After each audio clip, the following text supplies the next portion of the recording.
Bom dia. O pastor estava falando de livro e da qualidade dos livros de John Stott. Realmente é um dos meus autores preferidos. E quem não é da Betânia há muito tempo, talvez não saiba que ele já veio aqui, pregou aqui, né? Pelo menos ficou na casa do Theo, eu tomei café com ele, então vamos fazer um... E realmente era uma pessoa especial que faleceu em julho do ano passado, do ano retrasado, né? Com 90 anos de idade. Autor de vários livros preciosos, como o pastor Josué citou, A Cruz de Cristo. Existe um outro livro dele muito precioso chamado Cristianismo Básico, que era o livro utilizado para discipulado, para o novo crente na igreja evangélica brasileira ao longo de muito tempo. E alguém precioso que tinha um carinho especial pelo Brasil, sabia da igreja evangélica brasileira e acompanhava na medida do possível. Ele era bastante próximo do Ziel Machado, que é um dos que vem ministrar uma das aulas aqui para a gente. Quem estuda teologia, quem faz seminário ou quem já fez, aqui no Brasil, deve a esse homem bastante gratidão. Vários dos livros publicados no Brasil para pastores e líderes foram financiados e são financiados até hoje por recursos que ele deixou dos seus royalties de livro. O John Stott é um grande vendedor de livros, sempre foi, no mundo inteiro. Infelizmente, no nosso país, ele está na lista daqueles grandes autores que vendem poucos livros. É um pouco frustrante como editor de livros ver que alguns dos principais autores, dos mais relevantes, dos mais bíblicos, vendem tão pouco no nosso país e que algumas literaturas tão superficiais vendem tanto. Eu, como editor de livro, o que eu penso em relação ao livro ser bom, denso, profundo, é que o bom autor, o bom livro, você não consegue ler todo de uma vez. Algumas vezes uma página diz tanto que você é obrigado a dar uma paradinha para digerir, porque é uma mistura de feijoada, carne seca e churrasco. O negócio vem, bate em você e você tem que dar uma parada, né? Alguns livros são assim, mas alguns poucos livros são assim, infelizmente. A maioria dos livros evangélicos são livros que, se você ler 200 páginas e conseguir fazer o aproveitamento de uma única página, infelizmente, você está pagando 199 páginas e a capa, principalmente a capa, que muita gente compra pela capa, pelo tema, você está pagando, mas está levando apenas uma página de conteúdo. Os livros de John Stott, os livros do Francis Schaeffer, os livros do Philip Yancey, os livros do Eugene Peterson, os livros do Henry Nouwen, os livros de outros autores bons como Billy Graham, são livros que você vai ler e seguramente você vai ser quase que obrigado a marcar o livro, né? Quem tem esse hábito percebe a diferença do livro superficial e do livro mais denso, né? Que você realmente gasta um marca-texto ao longo de um livro, né? Eu me lembro de alguns livros que eu li que eu literalmente peguei o capítulo e marquei assim o capítulo, porque o intertítulo do capítulo, porque realmente era tão denso que se eu ficasse marcando ia marcar uma página inteira. John Stott é um autor desse tipo. O livro dele é um livro sempre muito denso, em que você pode a partir dali tirar várias lições. Esse livro especificamente que a gente está estudando, e que vocês estão vendo aí as imagens da capa, né, aqui na frente, é um livro especial nesse momento porque ele responde um pouco das dúvidas que muitos de nós temos, principalmente pela quantidade de ofertas do produto chamado cristianismo que a gente tem aí na televisão, a gente tem aí no mundo em que a gente vive. Como eu disse, John Stott, como um autor que se preocupava com a igreja, e no caso do Brasil especificamente, eu comecei a falar, não terminei, ele financiou vários dos bons livros que nós temos no Brasil, porque ele tem uma missão, na verdade é uma fundação, que um dos seus principais propósitos, entre outros, é investir nos estudantes para que eles tenham literatura de boa qualidade. E aqui no Brasil, até onde eu tenho conhecimento, mais de 50 títulos foram custeados e financiados pela Langham Partnership, que é a entidade que ele fundou para poder deter os direitos das suas obras. E esse livro aqui foi um livro que ele foi escrito em resposta a um escritor, a gente não pode talvez dizer que era um filósofo, que escreveu um livro por volta da década de 70, chamado Por que Não Sou Cristão? O capítulo que a gente vai abordar hoje, quando me foi passado, que eu fui dar uma olhada no livro com calma, eu pensei, puxa, que título diferente, né? O Cão de Caça do Céu. Soa como que herege alguma coisa quando você entende que isso aqui é relativo a Deus, né? Porque chamar Deus de cão de caça é um pouco atípico, né? E esse livro foi escrito em resposta ao livro do Bertrand, eu não sei se é Russell ou Rousseau. Ele era francês? Não, era Russell. Por que Não Sou Cristão? Eu li o livro Por que Não Sou Cristão. Achei o livro bastante inconsistente, mas fez um barulho enorme na época. Na verdade, esse livro é resultado de palestras proferidas em aproximadamente 1927. E a gente vai pincelar um pouco do livro aqui. Eu queria começar lendo o poema que deu resultado ao título desse capítulo e da aula de hoje. O Cão de Caça do Céu.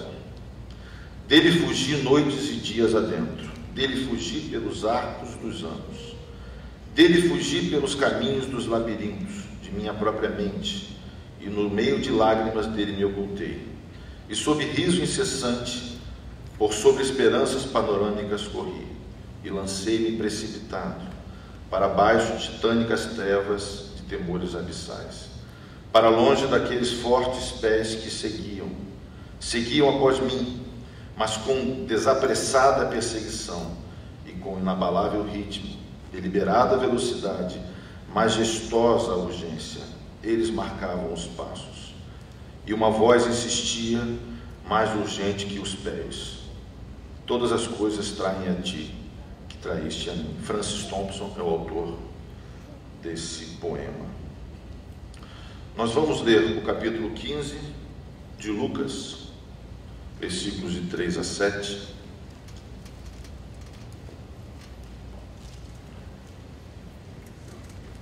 Que é o texto que John Stott usa de base para esse capítulo.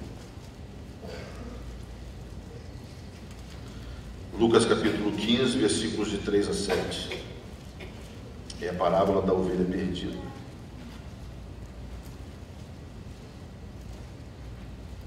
Eu vou ler de 1 a 7 logo.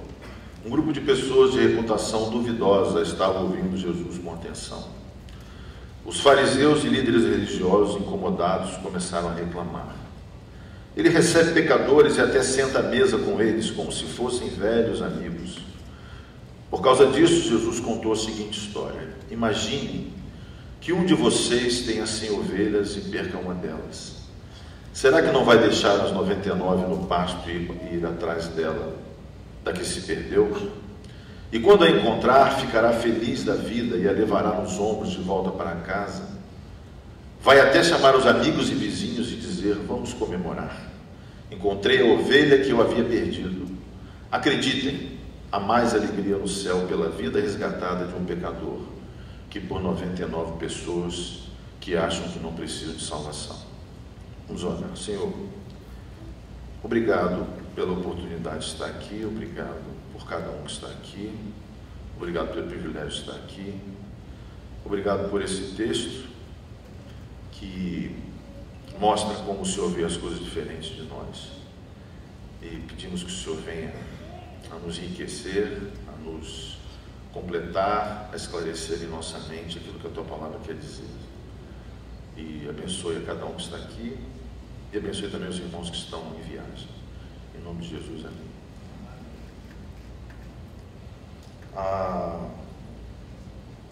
Essa parábola, ela é seguida de duas outras parábolas que têm basicamente a mesma abordagem.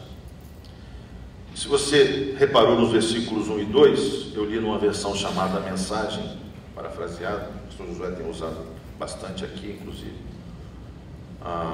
Você vai reparar que essa parábola é uma história contada por causa da maneira como os religiosos da época estavam vendo as amizades daqueles com os quais Jesus estava próximo. Por isso, ali, pelo menos na minha versão aqui, está dizendo entre o versículo 1 e o versículo 2, que os fariseus e líderes religiosos, incomodados, começaram a reclamar. Ele senta à mesa com eles como se eles fossem velhos amigos. O próprio texto fala no comecinho do versículo 1 que aquilo ali era um grupo de reputação duvidosa. A história dos fariseus é interessante, porque eles literalmente significavam santos quando foi iniciado o grupo, né? Era uma subdivisão de grupos religiosos, que era uma das subdivisões de grupo religioso que tinha em Israel. E esse grupo era o grupo dos santos, quando foi iniciado. Possivelmente, quase que certamente, por volta do primeiro século antes de Cristo, eles ficaram mais influentes e conhecidos, e ao longo do tempo o grupo foi se endurecendo, se fechando, e aí fariseu passou a ser um termo pejorativo, quando que foi criado no seu tempo era um termo, pelo contrário, positivo. Então, se você chama alguém de fariseu hoje, você basicamente está dizendo, você é um falso, um hipócrita ou coisa do tipo. Mas quando se deu início, eram os santos, é como se fossem os separados, os santos. Esse grupo tinha uma série de leis e normas que eram grandes transformações de pequenas coisas do texto bíblico, dos princípios e valores bíblicos. Por conta disso, eles tinham essa percepção de que Jesus estava andando com gente duvidosa, e por causa disso, ele seria uma pessoa também duvidosa. Os fariseus, eles eram literalmente proibidos de andarem com certas pessoas. Haviam princípios dentro das suas normas que diziam que eles não deveriam estar próximos de certas pessoas. E eles estavam observando Jesus, e Jesus era aquele diferente, aquele sujeito que dizia algumas coisas que os espantavam, os chocavam, os escandalizavam. E é interessante como Jesus, depois de um certo momento, os provocava literalmente. É bom lembrar que na Palestina, naquela época, os fariseus eram um grupo tão forte religioso, talvez fosse semelhante a alguns que nós vemos hoje nas nossas TVs pregando, e que tentam falar em nome de Deus, falar em nome da igreja, falar em nome de Jesus, e falar palavras que supostamente seriam e são bíblicas. Mas no caso dos fariseus da época, eles tinham tanta força nos seus comentários, na sua maneira de viver, que eles literalmente ditavam o dia a dia daquilo que era a igreja da época, né? Não a igreja cristã, mas aquilo que era a religião da época. Esses fariseus vinham distorcendo pedaços da Bíblia, ao ponto de pessoas serem diminuídas por não serem capazes de seguir os seus preceitos. E Jesus, quando viu isso, obviamente se incomodou, porque a sua mensagem é uma mensagem de amor, uma mensagem de igualdade, uma mensagem de pacificação, uma mensagem que procurava trazer o povo simples para perto de Deus. Ao longo de todos os anos em que a gente vê aí na história a tentativa da religião de aproximar Deus e o homem, uma coisa é fato: a gente sempre vê pessoas que se dizem responsáveis pelos oráculos e pela palavra de Deus, de tal forma que, se não for aquilo que elas estão falando, ninguém e nada mais é digno de crédito. Não era diferente com eles, não é diferente do que acontece hoje em dia. É muito comum a gente ver pessoas que dizem: estou dando esse recado em nome de Deus. Para além disso, que é algo extremamente perigoso, esse distanciamento da pessoa e Deus, do seu Criador, de quem a ama, na relação, na devoção, ainda há um outro fator extremamente perigoso, que é o fator de qualificação de uns e desqualificação de outros. Algumas pessoas se sentem superiores e próximas a Deus, enquanto outras se sentem inferiores e distantes, incapazes de chegar a Deus. E isso deixava o Filho de Deus furioso. Mas era o Filho de Deus que dizia Abba, que dizia Paizinho querido, e que chocou os fariseus. Mas quem é esse sujeito que chega aqui e vem com essa liberdade sem passar pelo nosso grupo? Quer dizer, Jesus não era formado na escola de teologia dos fariseus, nem dos outros grupos religiosos, e de repente ele chega interrompendo todo aquele ciclo. Porque o que esse ciclo trazia? Trazia um grupo superior e um grupo inferior, trazia distância entre o amante e os amados, trazia distância entre o pai e seus filhos queridos. Assim como muitas vezes a religião hoje continua fazendo a mesma coisa. Então, quando a gente ouve falar dos fariseus, a gente precisa entender que eles começaram certo e terminaram muito mal. Começaram buscando a Deus, buscando fazer a vontade de Deus, e terminaram matando o Filho de Deus. E entraram para a história como muitos entram, vão entrar e já entraram, como aqueles que tentaram se meter na relação entre Deus e os seus filhos. E aí o nome que começou tão bem termina tão mal, como é o caso deles. A parábola da ovelha perdida também precisa de um pouco de contexto. É bom lembrar que a gente está muito acostumado a pensar em ovelha, lã, né? Mas talvez a gente, quando pense na cabeça brasileira a ovelha, pense quase que é um boi pequenininho ali, né, com aquele monte de pasto e tal. Tem que lembrar que na Palestina a coisa era diferente e ainda é diferente. Lembrar também que as ovelhas eram parte importante do sustento da família.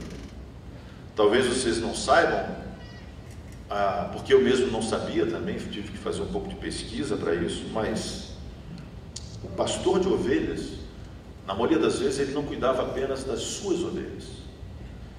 Muitos dos grupos de ovelhas que estavam ali, dos rebanhos, eles eram rebanhos da comunidade toda. Então esse pastor de ovelhas, para além de tudo, ele estava cuidando das ovelhas dos outros, não apenas das suas ovelhas. Porque alguém pode ler e pensar assim: pô, mas esse sujeito era avarento, né? Perdeu só uma ovelhinha, foi lá para recuperar e ficou muito feliz por essa ovelha. Podia ser que essa ovelha que ele foi recuperar fosse a ovelha de algum outro, de uma outra pessoa, muito possivelmente, porque o pastor de ovelhas não cuidava apenas das suas ovelhas. E essa parábola é contada exatamente porque Jesus percebe que havia no ambiente religioso daquela época uma compreensão errada do amor de Deus pelas pessoas e da forma como as pessoas deveriam lidar com o Pai. E ela foi contada exatamente pelo fato de que os fariseus religiosos da época estavam incutindo na cabeça das pessoas forma de pensar diferente da maneira bíblica de até então, né, do Antigo Testamento, da relação, de se ver a relação de Deus com os seus filhos. E aí, Jesus conta primeiro a história dessa ovelha perdida, depois vocês devem ver aí no versículos 8 a 10, a história da moeda perdida, e finalmente a história do filho perdido, que é a história que a gente chama de filho pródigo, como Lucas conta. Essa história, essas três histórias, vem mostrar basicamente o seguinte: a forma como vocês têm aprendido religião, a forma como vocês têm aprendido a viver na relação com Deus, é uma forma que vem sendo distorcida, é uma forma que vem trazendo interrupções no relacionamento, e é uma forma que precisa ser questionada e modificada. Jesus não deu nenhuma palavra dessas à toa. E aí eu queria dar uma esmiuçada nesses versículos. Primeiro, no que diz respeito ao valor dessa ovelha. Porque na parábola, bem como nas outras parábolas adiante, você vai perceber que Jesus tem demonstrado uma maneira diferente de ver tudo aquilo. Porque, seguramente, para aqueles que estavam na época pensando que ele estava perdendo o seu tempo, ele estava dizendo, pelo contrário, eu estou investindo meu tempo nas pessoas certas. Se nós pensarmos que a religião de hoje, que o cristianismo de hoje, e que os evangélicos de hoje, a igreja evangélica de hoje, é uma igreja que vem passando por transformação nos últimos anos, a gente vai entender também um pouco do que estava se passando naquela época. Porque, infelizmente, nós repetimos os erros dos nossos antepassados. E esse é mais um erro que a gente tem repetido. Primeiro, Jesus fala que essa ovelha tem mais valor do que as 99. O que é surpreendente para qualquer pessoa que conheça um pouco de matemática. Porque essa era a ovelha perdida, quer dizer, ela é dada como perdida, para ela não tem mais jeito. E aí ele vai atrás, e aí, se você conhece um pouco da geografia, ninguém vai conhecer como Daniel conhece, certamente, depois das suas mais de 50, 60, 70 viagens para Israel. Mas você vai perceber que a topografia era uma topografia diferente daqueles pastos verdejantes que a gente imagina, né? E quando alguém vai à busca dessa ovelha perdida, é alguém que está correndo risco de vida, inclusive. Correndo risco de vida pelos animais, as hienas e pelos outros animais que estavam por ali, que poderiam estar por ali. Correndo risco de vida por causa da topografia, poderia cair num buraco, cair em algum lugar, ficar perdido. Correndo risco de se machucar também. Também Jesus deixa claro que essa ovelha, ela tem valor e ela tem prioridade. Porque se ele vai à busca dessa perdida, certamente ele deixa 99 na mão de alguém. Depois é interessante observar que ele vai atrás dela. Talvez essa parte seja a parte que mais nos conecta com o título do capítulo, né? Que é o cão de caça do céu. O cão de caça do céu é exatamente aquele que vai atrás de nós, que veio atrás de mim e que veio atrás de todos nós. Também é interessante observar que Jesus fala que esse pastor de ovelhas se alegra ao achar a ovelha. E depois, a alegria é maior pelo pecador do que pelo justo. Claro que essa era uma palavra direta para confrontar os fariseus e religiosos da sua época. Lucas capítulo 18, versículos de 9 a 14, fala, se você quiser dar uma olhada, a parábola do fariseu e do publicano. É a diferença de dois grupos de pessoas que chegam diante de Deus. De dois grupos de religiosos que chegam para se posicionar diante de Deus. Um grupo chega e diz, obrigado, porque eu não sou como aquele outro inferior. E outro diz, me perdoe, porque eu sou tão inferior que eu não sou digno de estar aqui. Essa colocação do Evangelho, que vem sendo sustentada por Jesus até então, deveria ser a tônica da igreja. A igreja hoje é muitas vezes tratada, enfrentada, encarada como religião. O Bertrand Russell, no seu livro, você percebe que o tempo todo ele está fazendo questionamentos, principalmente à igreja católica, que era o confronto direto que ele tinha na época. Você percebe também que ele tem uma série de mágoas e colocações negativas relativas à forma como a igreja era desconexa havia uma desconexão entre a sua mensagem e a sua prática. A gente vai ver isso um pouco mais à frente. Mas a igreja evangélica deveria ser a igreja evangélica dos pecadores. A gente fez uma matéria na revista, há uns 3 anos atrás, na Cristianismo Hoje, por causa da curiosidade dos nomes das igrejas evangélicas do Brasil. Igreja Evangélica da Água Abençoada, Igreja Evangélica da Arca de Noé, Igreja Evangélica Cuspe de Cristo, acredite se quiser, e tem outros nomes surreais, né? Mas a gente não vê a Igreja Evangélica dos Pecadores, essa não tem. Porque de fato a Igreja Evangélica deveria ser o melhor lugar para os pecadores. Por isso a gente estranha tanto quando entra alguém que não faz parte do nosso grupo. É claro, é normal a gente ter afinidade com o grupo, com amigos, nada disso é proibido. Mas infelizmente esse aqui não, quando eu digo esse aqui, obviamente eu não estou falando apenas da igreja evangélica.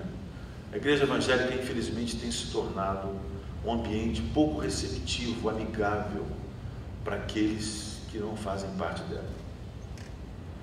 Em algumas vezes temos uma linguagem toda nossa, toda característica nossa, quase que uma linguagem de gueto, quase que um dialeto evangélico. Tem horas que eu fico me pegando com o nosso dialeto por conta dos livros, dos tradutores, né, das coisas que a gente fala, eu fico pensando, como é que alguém lá de fora entende essa palavra, né? Ministério, por exemplo, eu fico pensando, fulano, olha, Deus me deu um ministério. O cara deve pensar lá de fora, ué, eu não sabia que esse cara era ministro. Né? Porque são palavras de uso comum ao nosso grupo. Veja bem, é normal, não tem nada de errado. O que é errado é quando toda a nossa comunicação, nossa forma de lidar, nossa forma de viver, não permite pessoas virem de fora e se sentirem acolhidas. A igreja deveria ser o lugar do acolhimento. E do acolhimento dos errados, dos pecadores, dos endemoniados. Deveria ser o lugar de acolhimento dos alcoólicos, dos que têm problema com a homossexualidade, dos que enfrentam problemas no seu casamento. Mas é muito comum a gente dizer, fulano que está naquela igreja é uma igreja que tem vários divorciados, é uma igreja que tem 2, 3 ou 4 que tem problema com a homossexualidade, é uma igreja que tem isso, que tem aquilo. Ora, gente, nós estamos simplesmente negando a razão de ser da igreja, né? Como já disse alguém aí no passado, tão repetidamente repetido, o hospital dos pecadores, né? E não o clube dos santos. Mesmo quando o Wesley fez lá o clube dos santos, era por um outro motivo nobre de evangelizar, orar e servir socialmente.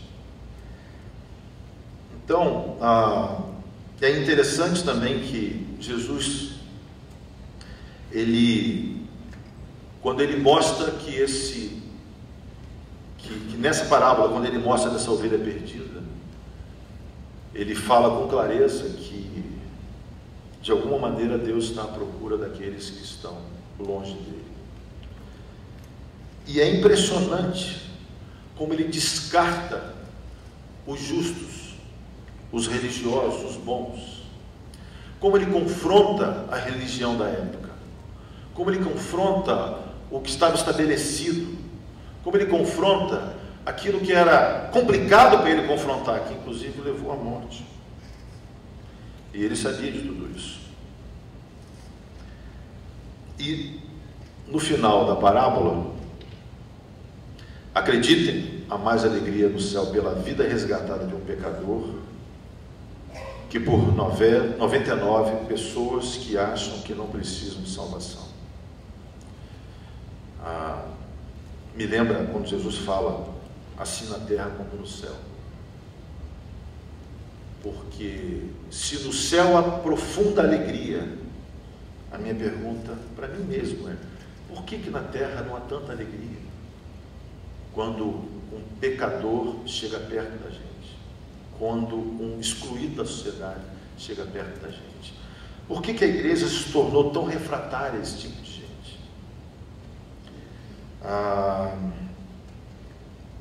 Marcos capítulo 1, versículo 15.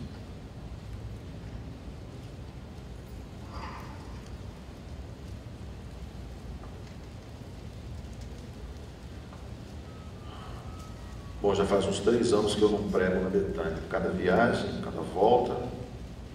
E uma coisa eu estou sentindo diferença. Eu não precisava de óculos. Aí agora eu tenho que estar empurrando a Bíblia. Daqui a pouco ela vai acabar caindo aqui, porque já não é mais do mesmo jeito, né? As coisas mudam. Depois que João foi preso, Jesus mudou-se para a Galileia e ali pregava. O tempo é agora. O reino de Deus está aqui. Mudem de vida e creiam na mensagem. Uma coisa importantíssima para a gente identificar o pecado, o pecador, e para a gente fazer o pecador mudar de vida. E essa é uma coisa que me preocupa pessoalmente. Eu imagino que quem já tenha mais tempo de igreja também esteja se preocupando como eu. Eu queria agora transitar um pouco por outras áreas relativas à questão do capítulo desse livro, que dizem principalmente a respeito a uma crise que a igreja e a sociedade está vivendo.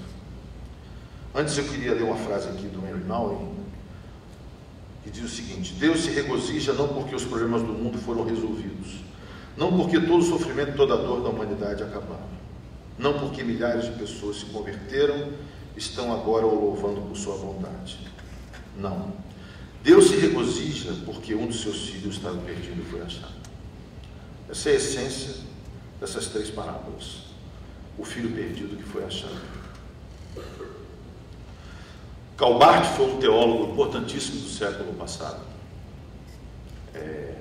Escreveu vários livros, fez uma teologia muito importante, escreveu uma teologia muito importante, dogmática. Mas é interessante que, quando alguém perguntou a ele, Dr. Calbart, como é que você resume, você consegue depois de fazer essa teologia, resumir Deus? Ele disse, o que eu posso dizer é que Ele é aquele que ama.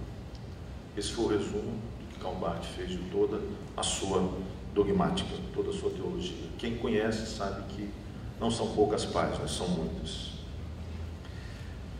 Primeira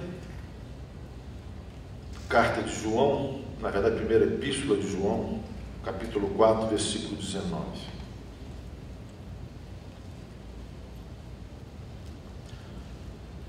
Mas nós podemos desfrutar o amor, amar e ser amados, pois primeiro fomos amados. Por isso, agora podemos amar. A verdade é que Ele nos amou primeiro. Atos capítulo 9.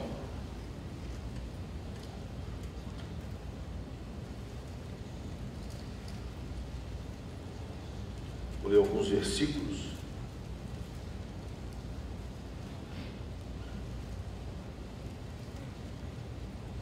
Três em diante. Ele partiu já pelas redondezas de Damasco e foi surpreendido por um raio de luz que o cegou. Paulo, até então Saulo. Ele caiu ao chão e ouviu uma voz: Saulo, Saulo, por que você me persegue? E ele perguntou: quem és, Senhor? Eu sou Jesus, aquele que você persegue. Quero que se levante e entre na cidade, e ali receberá instruções sobre o que fazer depois.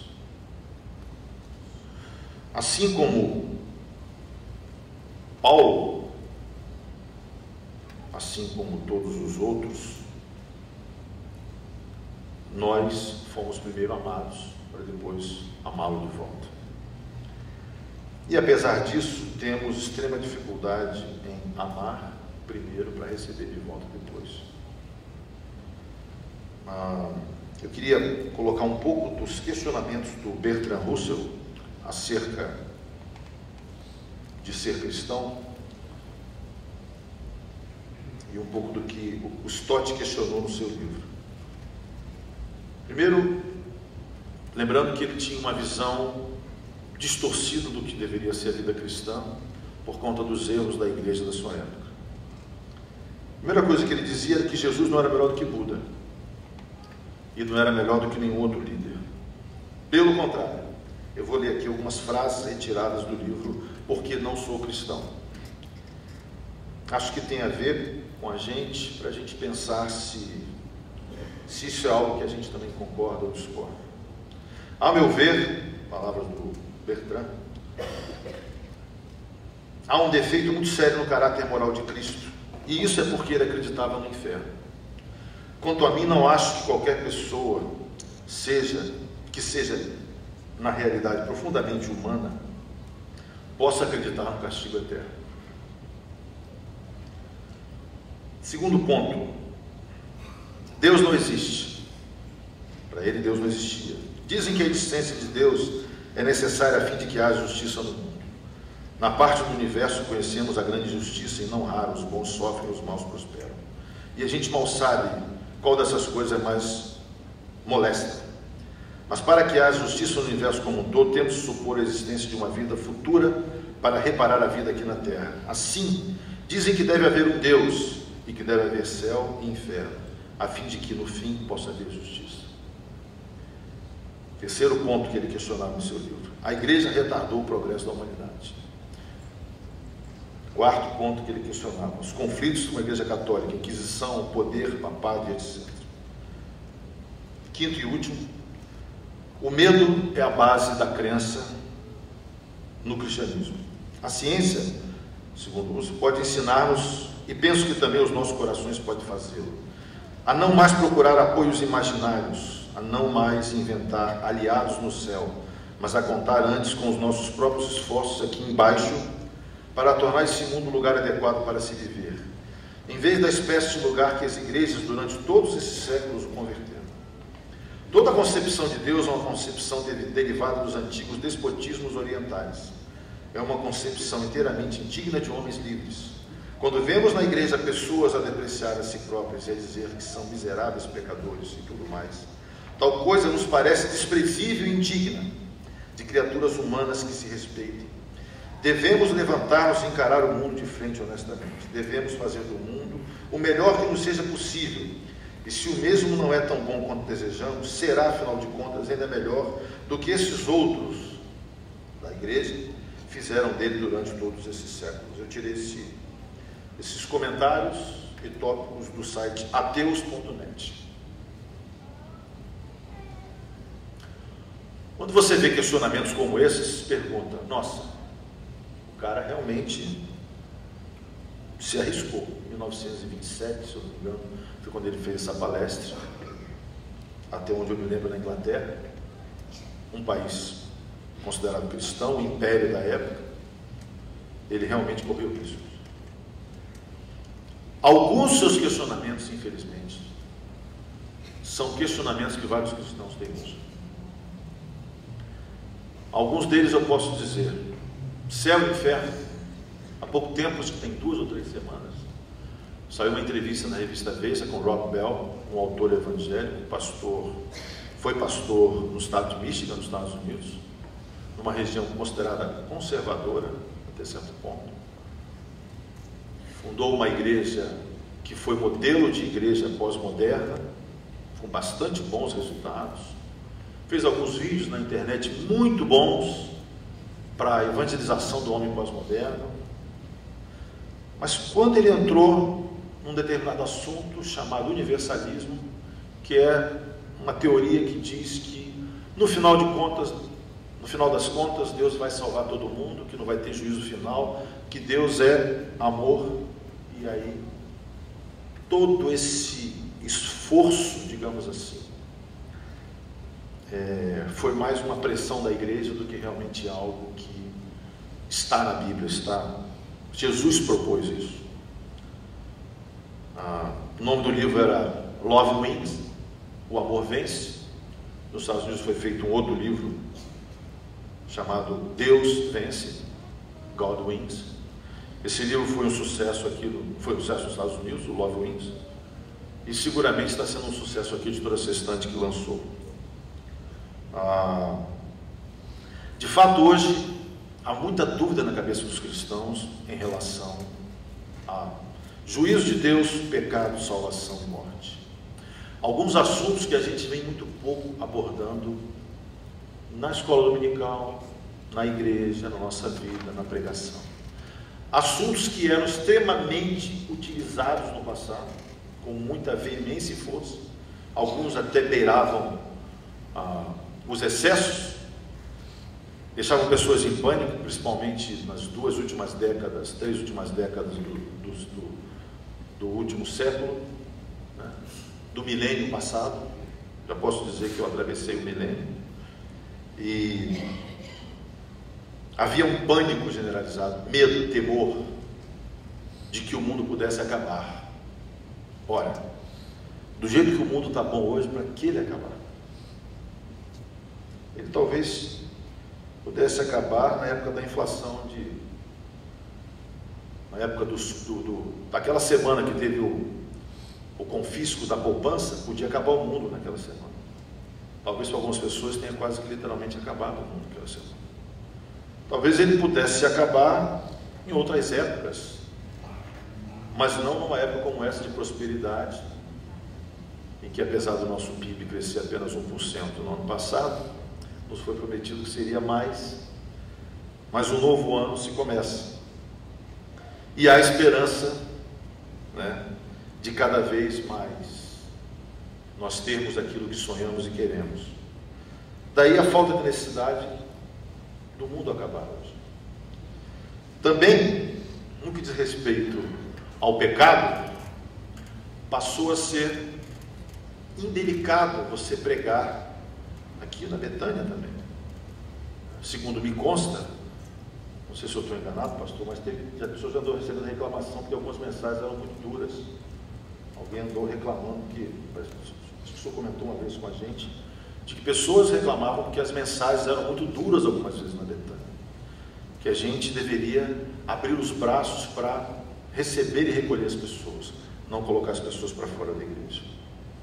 Também a gente tem dificuldade de falar de morte, porque teoricamente ninguém foi lá e voltou para contar, e quem anda contando está contando mentira, porque na verdade nunca foi. Alguns livros que são muito sucesso nos Estados Unidos hoje, quem acompanha de alguma maneira isso, são livros de 2 ou 3 que tiveram experiências após a morte, evangélicos, livros evangélicos, na lista dos mais vendidos do New York Times, por exemplo, e da revista Time, porque a morte ainda é algo misterioso para todos nós. Então, esses temas são temas que eles não são muito abordados no nosso púlpito, mas também não são abordados no nosso dia a dia. Não nos interessa muito falar sobre essas coisas.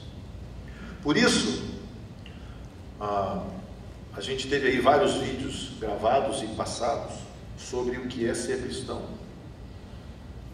Algumas coisas são motivos para nós sermos cristãos. Tenho segurança, tradição familiar, creio em Deus e Jesus Cristo. A igreja é um lugar de gente muito boa, eu gosto de estar perto desse pessoal. Aliás, eu vi uma matéria ontem dizendo que os ateus estão levando seus filhos para a igreja. Os ateus gostam de criar os filhos na igreja. Uma pesquisa que eu vi. Porque a igreja é um lugar de gente boa. Alguns dizem que são cristãos porque têm medo da morte, mas alguns poucos, possivelmente, dizem que têm medo do inferno.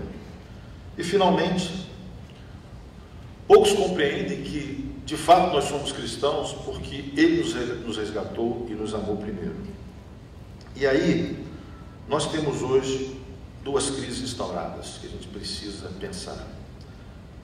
Primeiro, na igreja, sobre a pregação. Romanos 3, de 9 a 20, fala do pecado, de como nós, seres humanos, somos tendenciosos ao pecado. Como somos tendenciosos ao pecado? Como confrontar uma sociedade que, em resposta ao que o Bertrand Russell propôs, falava, acreditava, e que muita gente acredita hoje? Como falar que uma sociedade não conseguiu se desenvolver por si mesma e ser melhor sem a religião, sem Deus, sem a Bíblia, sem a proposta cristã, judaico-cristã de vida, sem a cosmovisão judaico-cristã? Como falar que as pessoas são mais no mundo em que se diz que as pessoas são boas? Porque as pessoas vêm evoluindo, a sociedade vem evoluindo, o mundo vem teoricamente se tornando melhor, ainda que para nem todos, pelo menos para alguns, e talvez esses alguns estejam dentro da igreja, e os nem todos estejam fora da igreja. Ontem eu estava vendo um documentário sobre a Cracolândia, no Rio de Janeiro. Eu fui lá com o Antônio Carlos e fiquei muito impressionado. Realmente, um dos últimos estágios da vida humana possíveis é aquele. E aí, aprendemos com gente como Bertrand Russell que somos pessoas boas, que não precisamos de Deus, não precisamos da mensagem da Bíblia. Essa é a proposta que é feita no nosso dia a dia. Romanos 3, de 9 a 20, fala o contrário. Fala que nós somos maus, mentirosos, venenosos, queremos o mal, queremos cobiçar. Esses são os seres humanos. Então, é uma mentira instaurada sobre nossas máscaras. Quem são de fato as pessoas que frequentam a Igreja Presbiteriana Betânia? Quem de fato é Marcos? De fato eu sou uma pessoa má, com tendência para o mal, que erro, mas que vivo lutando contra tudo isso. De fato, eu tento me achar bom. Por isso, se alguém fala alguma coisa de mim, me ofende profundamente. Mas Deus sabe de fato quem eu sou. Como você tem uma pregação sem pecado, você também acaba tendo uma vida tão boa na terra, e não há necessidade de um outro mundo, não há necessidade do inferno. Pascal, matemático e cristão, disse o seguinte: verdadeiramente é um erro estar cheio de faltas. Aquele papo que o sujeito vem e diz aqui quando vai dar um testemunho, que é mais um testemunho que um testemunho: irmão, eu já peguei tantas mulheres, eu já roubei isso, eu já matei, eu já fiz e acontecia, mas Jesus me salvou. É a parte triste no final, que ele perde tudo aquilo que ele tinha para ser salvo. Pascal fala, mas é um erro ainda maior estar cheio das faltas e não desejar reconhecê-las. Mas como alguém vai reconhecer que tem falta se a gente não aponta que há falta, se a gente não aponta o pecado original? João 3, 16 a 21. Você deve lembrar os versículos mais conhecidos da Bíblia. Porque Deus amou o mundo de tal maneira que deu seu Filho, para que todo aquele que nele crê não pereça, mas tenha vida eterna. E aí adiante, Jesus vai deixando claro que a gente precisa se arrepender e aceitar a mensagem. Mas, se a gente vive na igreja como cristãos e não acredita que há pecado, se não há pecado, que essa palavra mal educada que se usa hoje na sociedade pós-moderna, apenas pequenos erros de gente boa, se não há pecado, não há pecador. Se não há pecador, não há arrependimento. Se não há arrependimento, não há expiação e justificação. Eu estava me lembrando, quando estava estudando, das aulas de Ângelo Gagliardi no Centro de Treinamento Vinde, há 25 anos, 27 anos atrás. Como abriu a minha mente dos alunos, saber que havia a justificação pela fé, mesmo depois de tantos anos na igreja. Sem expiação e justificação não há cruz. Sem cruz não há Jesus. Sem Jesus não há salvação. Sem salvação não há perdição e não há inferno. Ora, se a sociedade é feita de gente boa, é feita de gente que não precisa mostrar fruto de arrependimento, se o pecado é uma coisa que caiu em desuso, se a morte é algo que devemos fugir dela, se o arrependimento é apenas para as relações interpessoais, e olhe lá, para que pensar que vai haver um justo juiz que vai julgar a todos num determinado dia e que vai haver um grupo que vai para o inferno e um grupo que vai para o céu? Mais do que isso, como nós, que somos segunda geração, muitas vezes, ou ainda que primeira geração de cristãos evangélicos, vamos entender quando nossos filhos não aceitarem a mensagem e decidirem por outro caminho. Como fica a cabeça daqueles que de alguma maneira perdem seus filhos queridos longe de Deus, longe da palavra de Deus. Como entender que vai haver um julgamento para todos e que Deus realmente não tem netos, tem filhos? Como entender quando alguma coisa se desvia do que deveria ser nas nossas famílias, principalmente? Estava vendo essa semana uma palestra do Schaeffer falando que na década de 70 do crescimento econômico nos Estados Unidos e no mundo, ainda na década de 70, falando de duas coisas perigosas para a sociedade daquela época. E nós estamos exatamente no olho do furacão disso no Brasil hoje. Primeiro, era a prosperidade material, que faz você dissolver os valores verdadeiros do ser humano em prol de entretenimentos. Segundo, o bem-estar pessoal e familiar, que faz da sua família, dos que você ama, o seu mundo, a começar das suas orações. E desde cedo a gente ensina aos filhos: abençoe o papai, a mamãe, abençoe a titia, a vovó, e aí orai por aqueles que vos perseguem. A gente esquece disso. Essa falta de compreensão que se a gente não tem essa compreensão de que o mundo precisa reconhecer os seus erros, a sua distância de Deus, é o que C.S. Lewis disse, né? Um homem que não admite culpa não pode aceitar perdão algum. E aí, a mensagem que nós lemos na parábola dizia basicamente que ele veio para os pecadores. Mas como ele veio para os pecadores se nós não conseguimos hoje identificar quem é pecador? Como ele veio para os pecadores se muitas vezes nós vemos a vida como se não houvesse essa necessidade de se voltar arrependido para Deus? A gente tem feito do cão de caça do céu o gatinho domesticado da casa. De fato, a gente não tem dado condições das pessoas de entenderem que essa salvação pela graça é resultado de Deus, da ação de Deus, do Espírito Santo de Deus, mediante o sacrifício de Jesus que morreu na cruz por nós para nos salvar dos pecados. Porque se não formos salvos dos pecados, vamos para o inferno. E existe sim inferno. Se o fogo eterno é literal ou não, eu não sei. Se é com uma chama acesa, eu não sei. Se vai ser 24 horas de fogueira, não sei. Eu sei que a distância de Deus é o maior inferno que tem para qualquer ser humano. Eu sei que viver sem Deus é a eternidade, sem a paz de Deus é a coisa mais difícil da vida, porque nos poucos momentos do dia que eu vivo longe dele, me faz uma diferença enorme. Afinal de contas, ele veio para quem? Para os doentes e pecadores. Como identificar os doentes e pecadores?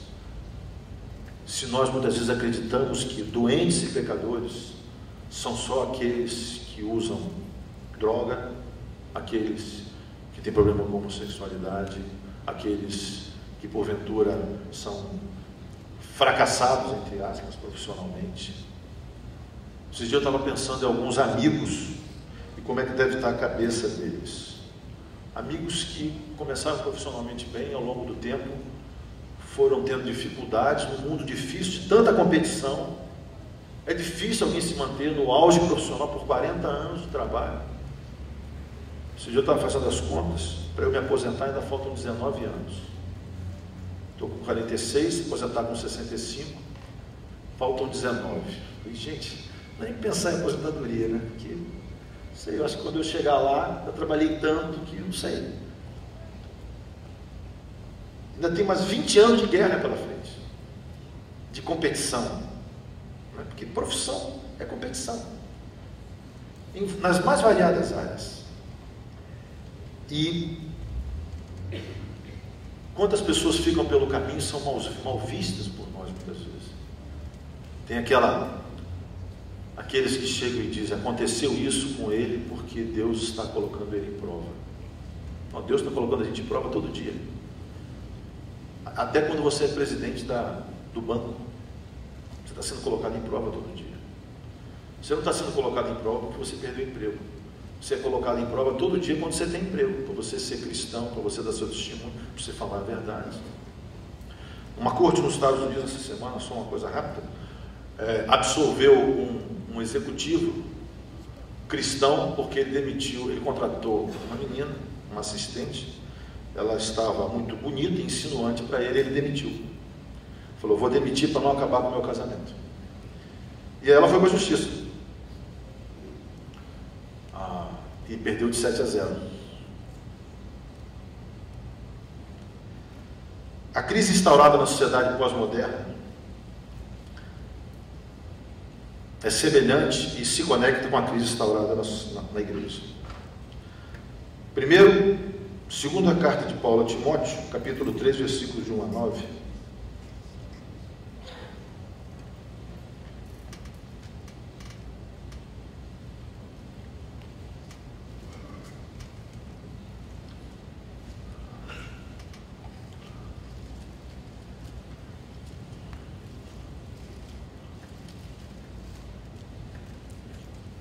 Tempos difíceis vêm por aí.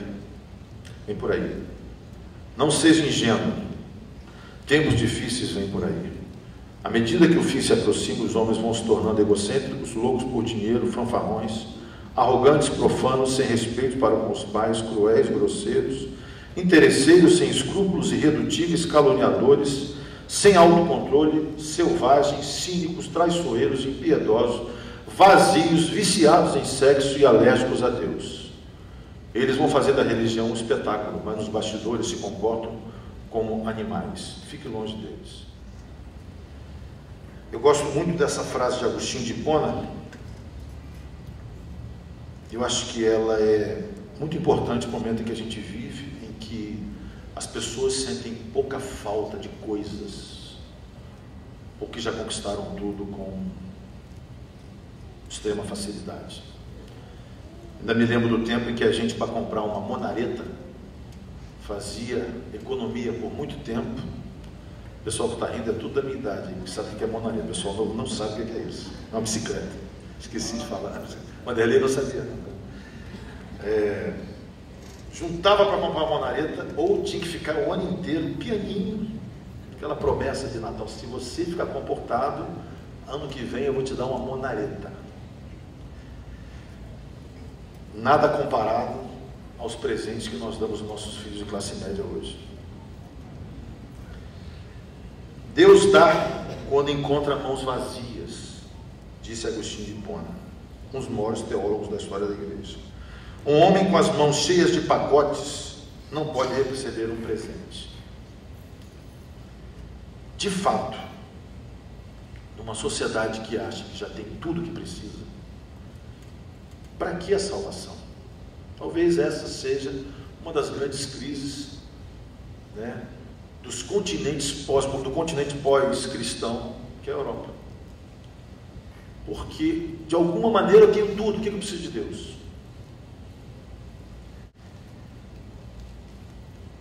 Segunda coisa é uma sociedade sem a verdade. Romanos capítulo 12, versículos de 1 a 18, 1 a 8.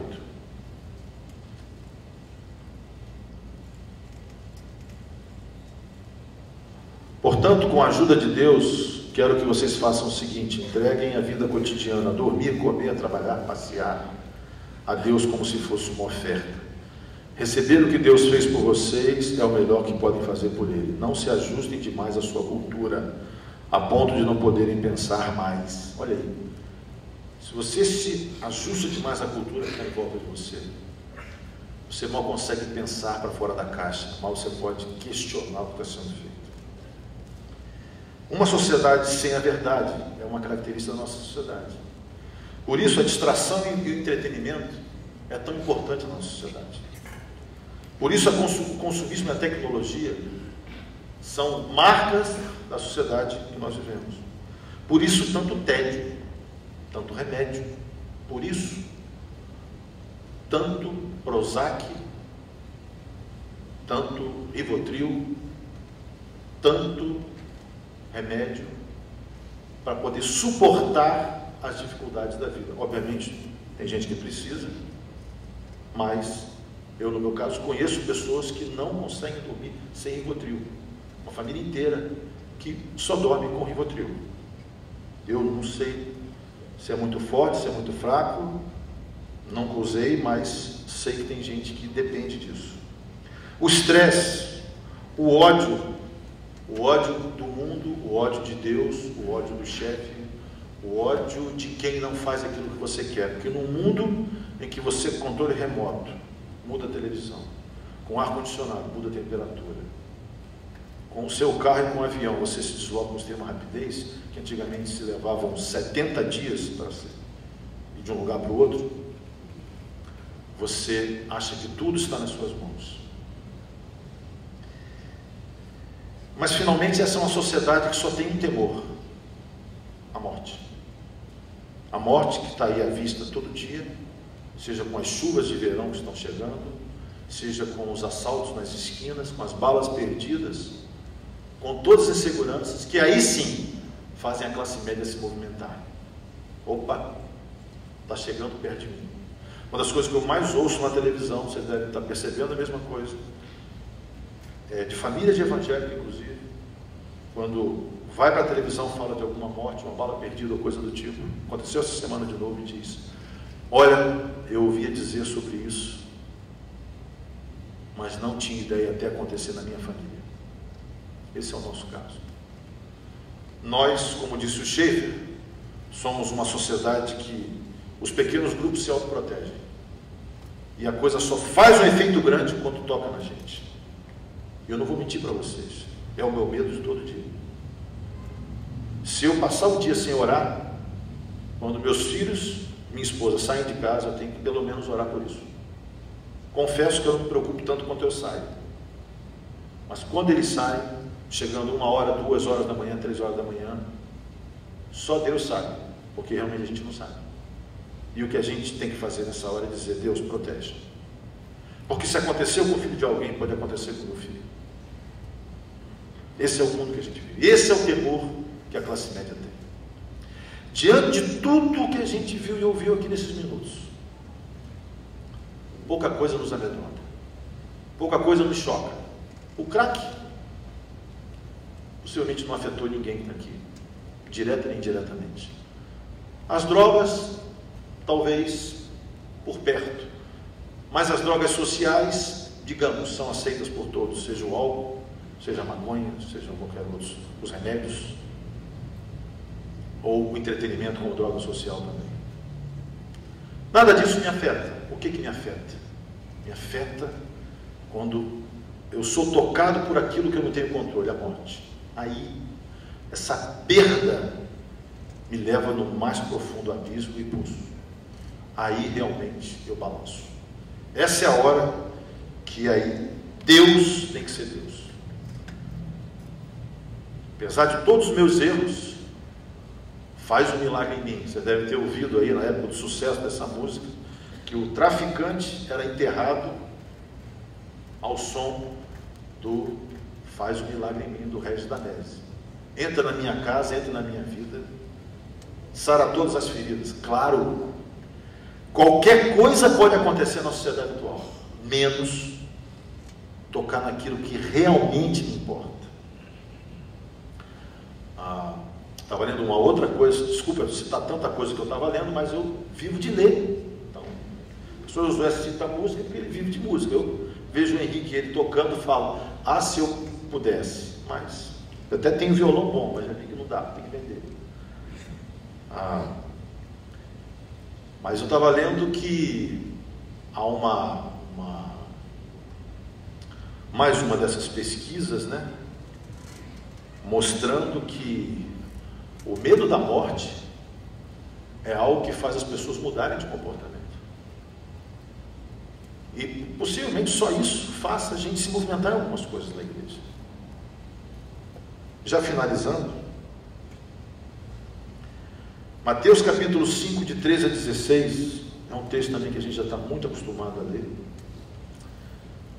Infelizmente, essa nossa capacidade de assimilar algumas coisas que são repetitivas e não dar o devido valor, às vezes nos cânticos que a gente canta, nos hinos, nas poesias que a gente ouve, essa nossa incapacidade de ver poesia no dia a dia, no sol bonito, na vida, no novo nascimento, numa criança, no bebê, essa incapacidade de ver poesia todo dia, como já disse alguém, a gente nasce poeta e morre ignorante, porque a gente começa a desbravar e deslumbrar o mundo, e se deslumbrar com o mundo, e acaba no final da vida achando tudo normal, infelizmente.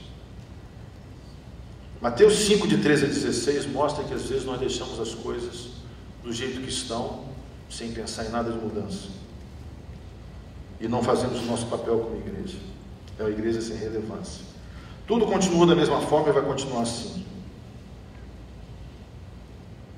A mentira segue seu curso enganando as pessoas. A paixão é pelas coisas, não pelas almas.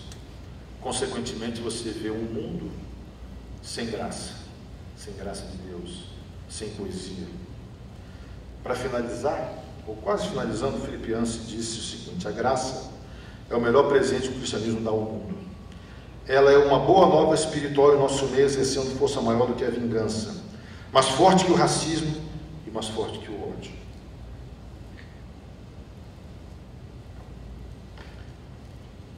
Bom, o cão de caça do céu, a gente não pode transformá-lo no gado de estimação da nossa casa nem da nossa igreja. Deus continua salvando e resgatando apesar de todos os nossos erros. Se você ler o capítulo, eu pessoalmente não quis entrar muito no capítulo, porque eu estou entendendo que a maioria das pessoas vai comprar o livro, até pela quantidade que a mesma me falou que vendeu. Acho que a maioria comprou, eu aconselho que leia, vai ficar bem melhor do que eu estou falando. Eu apenas procurei me ater àquilo que não estava no livro.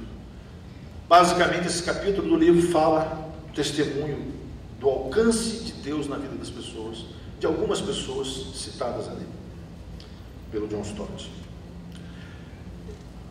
Claro, eu sou resultado desse alcance, quando, aos 14 anos, tive uma experiência realmente sobrenatural, que mudou a minha maneira de ver o mundo, e que limpou meu coração de todo o ódio que eu sentia. E eu sei que aqui muitos de vocês são da mesma maneira. Cada um tem sua experiência com Deus. Cada um teve o seu momento em que o cão de caça disse: eu quero você, e ponto final. Que quando ele diz eu quero, eu vou, a caça não tem quem permaneça no cavalo de pé, nem salvo. É irônico você ver que o maior perseguidor passou a ser um dos maiores perseguidos. É coisa mesmo do Evangelho.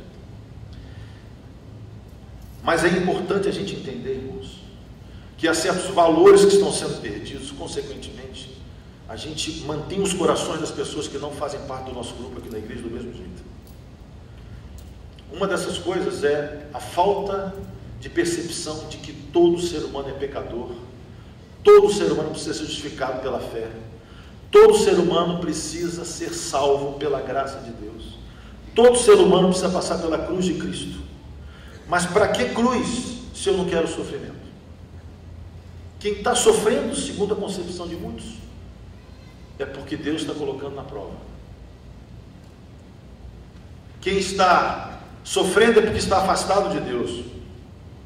Será que o Zé Tio está afastado de Deus? Está lá sofrendo, a família toda. Ele está em pecado porque ele está na prisão há mais de 60 dias. Acontece que se a gente não fala as verdades, as mentiras vão tomando conta. A omissão dos bons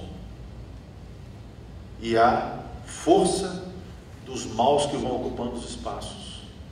Então, hoje, a gente precisa deixar claro na cabeça da gente, na mensagem da gente, naquilo que você conversa com seus amigos, de que há céu e inferno, de que vai haver juízo de Deus, de que vai haver condenação eterna, de que vai haver um tempo em que as pessoas vão chorar por não poder voltar atrás, de que não há uma segunda oportunidade, que não há prova de recuperação, e de que não vai ser todo mundo aprovado no final, como andam fazendo por aí. Isso é importante saber, deixar claro para os nossos filhos, para as pessoas que nós conhecemos na nossa relação dia a dia. Não é só o problema da mensagem que é pregada aqui, é o problema da mensagem que a gente reproduz, como os religiosos da época reproduziam as mensagens dos fariseus. E vinham todos acreditando da mesma maneira, a ponto de Jesus chegar e questionar tudo aquilo. E aí eu me pergunto, se ele viesse hoje para pregar aqui na igreja, qual seria a pregação dele?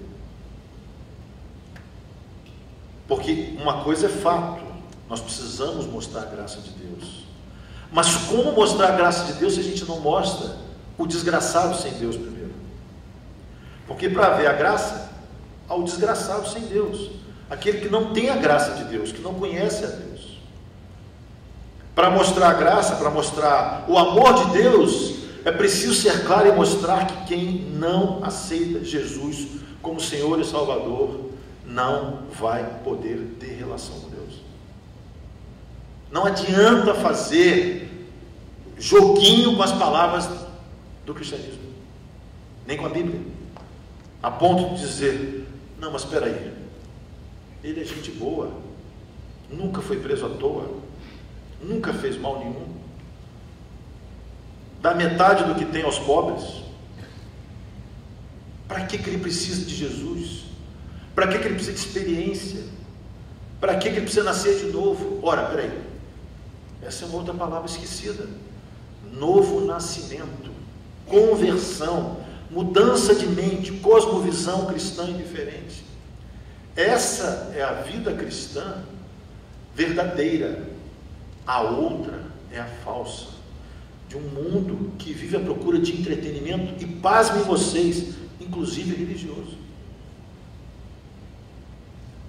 A religião é um remédio, um paliativo e um entretenimento para muita gente. É uma droga para muitas outras pessoas. Droga não no sentido de porcaria, não, mas é droga no sentido de um remédio que dopa a pessoa por muito tempo.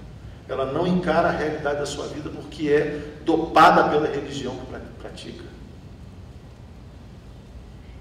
O cão de caça do céu, irmãos, ele está à procura dos doentes, dos enfermos. Mas a gente precisa ter em mente que há doentes e enfermos, e não de que nós somos uma sociedade de gente boa. Aquele vídeo que eu passei, pastor, vai poder passar? Rafael, tem como passar o vídeo? Eu queria, antes disso, só orar, a gente queria passar um vídeo rapidinho, que certamente a rapaziada aí que frequenta o YouTube e a internet já conhece, mas o pessoal dos 30 em diante talvez não conheça. Eu queria passar, mas eu queria orar antes, para finalizar.